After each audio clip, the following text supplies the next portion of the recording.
Las noticias de ayer, hoy. El reporte del Fino.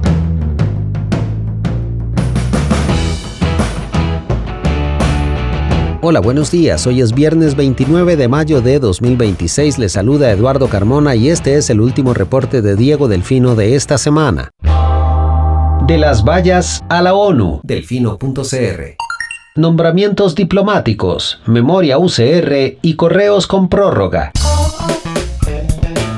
Ayer bajó un poquito el volumen de la semana, lo cual agradecemos porque uno también tiene derecho constitucional a no vivir permanentemente en modo licuadora. Pero que bajara el ruido no significa que faltara la pirotecnia. El show en Costa Rica nunca falta.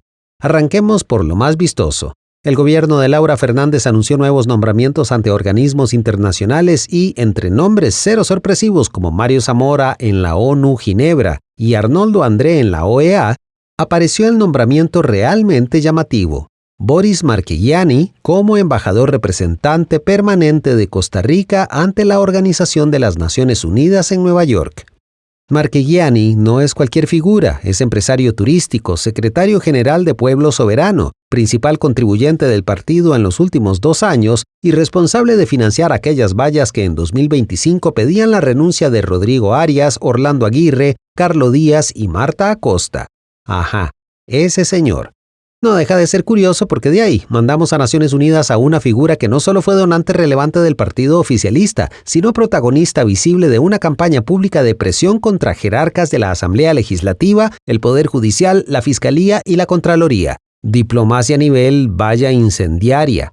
Para ser justos, Marchegiani defiende sus atestados. Ha dicho que tiene décadas de experiencia en negociaciones multilaterales y bilaterales en el mundo empresarial, particularmente en sectores como petróleo, turismo y comercio internacional. Puede ser, pero también es cierto que una cosa es negociar petróleo, turismo o inversiones y otra representar a Costa Rica ante la principal organización multilateral del planeta después de haber sido financista y operador visible del partido de gobierno. Digo, el propio Chávez arrancó su gobierno echando a diplomáticos nombrados por la administración Alvarado y criticando que habían llegado a sus puestos como parte de un botín político. ¿Cuántas veces no escuchamos a Pilar Cisneros repetir también ese estribillo? Tan corta memoria tenemos. Prometieron cambiarlo todo. Terminaron haciendo exactamente lo mismo. El dato más incómodo es a quién sustituye don Boris. Maritza Chan, diplomática de carrera con amplia experiencia multilateral y referente en temas de desarme. En un momento en que Costa Rica dice querer empujar la candidatura de Rebecca Greenspan a la Secretaría General de la ONU, cambiar una ficha técnica de ese calibre por una figura político-financiera del oficialismo no es poca cosa. La Cancillería, por supuesto, aseguró que las designaciones cumplen los requisitos de idoneidad y combinan experiencia profesional y trayectoria para defender a Costa Rica desde el multilateralismo y el derecho internacional. Bien, suena precisamente como tiene que sonar una versión formal. La lectura política, sin embargo, salta a la vista. El nuevo gobierno está premiando lealtades, chineando figuras del chavismo y colocándolas en puestos estratégicos. No es ilegal por sí mismo y ciertamente no es novedoso en la política costarricense, pero sí dice mucho de cómo se reparte el poder cuando terminan los discursos de cambio y se impone la misma lógica de siempre. Algunos podrán decir que así funciona la política, probablemente, pero entonces no nos pidan que nos tomemos el Kool-Aid y neguemos lo obvio, porque como ya lo hemos dicho antes citando a Mecano, hay llamas que ni con el mar. Ojo al Cristo, nada de esto impide reconocerle a don Boris que su historia es digna de Netflix. Pasó de intentar infructuosamente ser alcalde de Quepos 2 veces, con memorable video bailando y toda la cosa, a representar al país entero en el foro más importante del mundo. De ahí, de otro nivel. Segundo frente, la Universidad de Costa Rica. Y este no debería sorprender a nadie que haya leído el reportaje que publicamos en 2025 titulado El caso UCR. El problema, claro, es que creo que solo lo leyó doña Tere y probablemente por hacerme el favor. Bueno, ella y la Contraloría. A ver, ¿qué pasó ayer? Pues que la Contraloría General de la República ordenó al Consejo Universitario eliminar del reglamento de régimen salarial académico las disposiciones que permiten el traslado voluntario del personal del salario compuesto al salario global. La Contraloría determinó que esos transitorios contravienen la Ley Marco de Empleo Público, lo advertimos, y exponen a la hacienda pública a riesgos patrimoniales y operativos que la administración universitaria debe mitigar de inmediato. Dicho en sencillo, La Contraloría le está diciendo a la UCR que no puede inventar una vía voluntaria de traslado salarial si esa vía no está prevista en la ley. En aquel reportaje documentamos precisamente los cuestionamientos jurídicos internos sobre la legalidad de esos mecanismos de traslado voluntario al nuevo régimen salarial. La UCR decidió ver para otro lado y el país también. Y ahora estamos aquí. Pero ojo, la Contraloría no revive una polémica vieja. Confirma que aquella discusión nunca estuvo realmente cerrada. La universidad defendió su maxi autonomía y su interpretación normativa contra viento y marea. Sus críticos advirtieron que se estaba abriendo una puerta riesgosa. Ahora la Contraloría ordena cerrar esa puerta. El asunto además tiene una vertiente sensible extra. Aunque el reglamento fue aprobado en diciembre de 2023, su implementación estuvo suspendida hasta 2025 cuando el rector Carlos Araya Leandro emitió la famosa resolución R13-2025 para habilitar la aplicación de varios transitorios. Esa decisión derivó luego en una denuncia ante el Ministerio Público y la Contraloría y en la apertura de una causa penal por presunto reconocimiento ilegal de beneficios laborales. Sobra decir, eso no debe invitar a conclusiones fáciles ni precipitadas. Una cosa es que la Contraloría ordene corregir el reglamento y otra distinta que eso resuelva automáticamente responsabilidades penales o administrativas individuales. Eso lo tendrán que determinar las instancias respectivas. Sin embargo, en el plano institucional la señal es fuerte. La UCR tiene derecho a defender su autonomía. ¿Cómo no? La autonomía universitaria es una garantía valiosa, necesaria y con historia. Pero lo dijimos entonces y lo repetimos ahora. La autonomía no es licencia para apartarse de la ley nacional cuando se administran recursos públicos. Y si el debate era si esos traslados voluntarios cabían o no dentro de la Ley Marco de Empleo Público, la Contraloría acaba de responder con bastante claridad. No cabían. Menuda sorpresa. Afirmo esto con particular cuidado porque este medio le dedicó mucho trabajo a ese caso.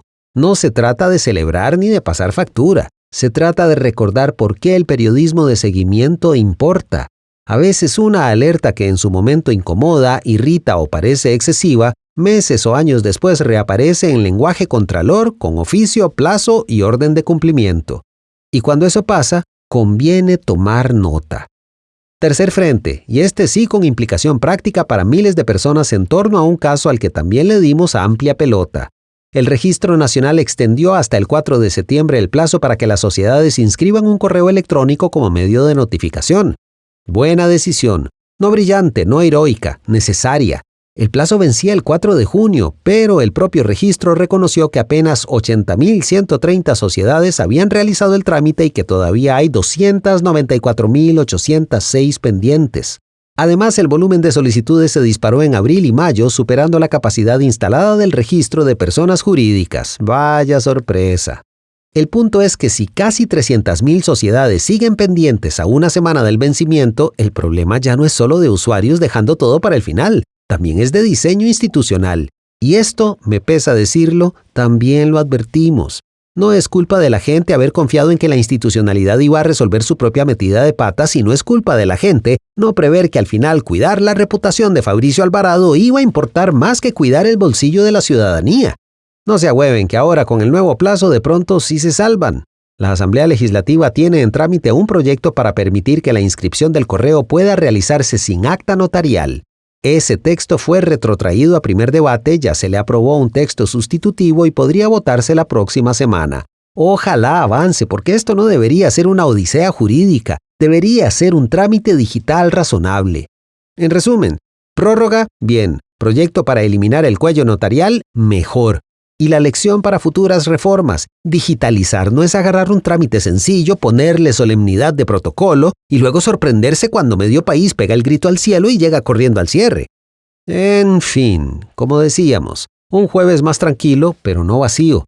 Tuvimos nombramientos que hablan de cómo se reparte el poder político, una orden de la Contraloría que habla de cómo la memoria institucional alcanza hasta la UCR y una prórroga del registro que habla de cómo el Estado todavía confunde demasiadas veces modernización con trámite viejo en empaque nuevo.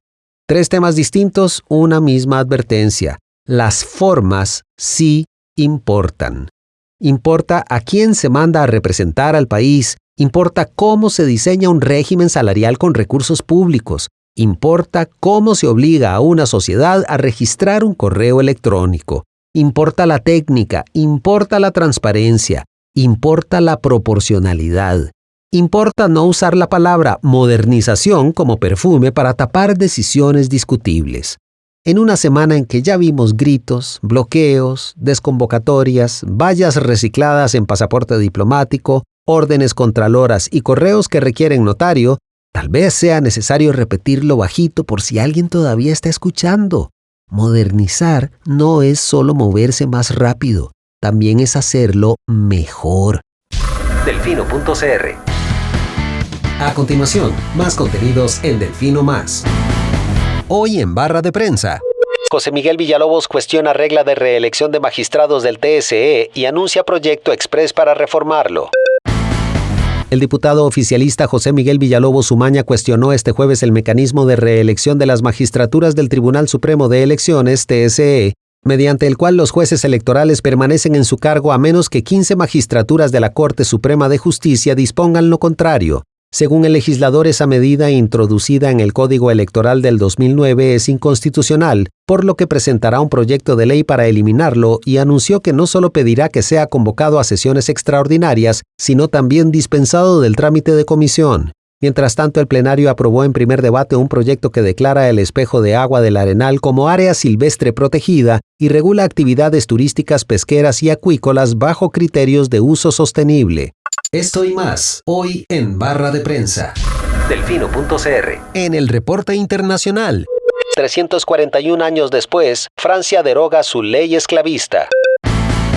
La Asamblea Nacional de Francia aprobó este jueves la derogación formal del Código Negro, una reforma firmada en 1685 por el rey Luis XIV para regular la esclavitud en las colonias francesas y que permanecía en los textos legales del país pese a que Francia abolió la esclavitud en 1848. Mientras tanto, la Comisión Europea impuso una multa de 200 millones de euros a la plataforma china Temu, tras concluir que la empresa no hizo lo suficiente para proteger a los consumidores europeos de productos ilegales o inseguros vendidos en su sitio, entre ellos juguetes para bebés y aparatos electrónicos. Por último, la Organización Meteorológica Mundial advirtió que la Tierra enfrentará una alta probabilidad de superar repetidamente durante los próximos 5 años el umbral climático de 1,5 grados Celsius por encima de los niveles preindustriales. El acontecer mundial, hoy en el reporte internacional. Delfino.cr. Y este fue el reporte de hoy. Texto Diego Delfino, voz Eduardo Carmona. De parte de todo el equipo de Delfino.cr, muchas gracias por su atención. Le esperamos el próximo martes con un nuevo reporte. Que tenga lindo fin de semana. Chao. Gracias por informarse con Delfino.cr. Ingrese a Delfino.cr/inclinada, suscríbase para disfrutar de todos nuestros servicios con una cuenta Delfino Más. Delfino.cr.